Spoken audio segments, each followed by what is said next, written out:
What's up, everybody? Garrett back here, and I'm here to tell you that one of my favorite horror documentaries, In Search of Darkness, are now sinking their teeth into early 90s horror. Now, when it comes to the early 90s horror, it was kind of a weird time. It was a transitional period. You went from the 80s boom, and we didn't really get another boom in horror until about 1996 with Scream.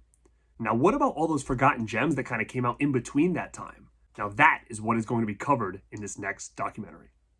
Now, one of the movies I want to showcase, and I hope they cover in this documentary, is 1994's Brainscan.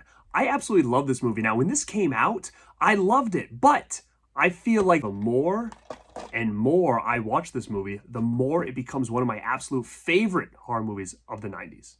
Now, one of the things I love about Brainscan is it really just kind of feels like the time, right? We had a lot of transition going on, not only with horror movies, but with culture, with fashion, with technology. And this really tries to get a new face in that slasher genre with Trickster. Now, if you haven't seen this movie, it's a science fiction slasher, and it's starring Edward Furlong.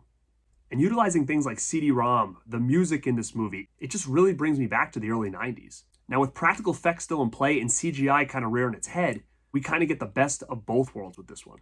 And I would love to see this one spotlighted amongst other rad gems in this lost decade.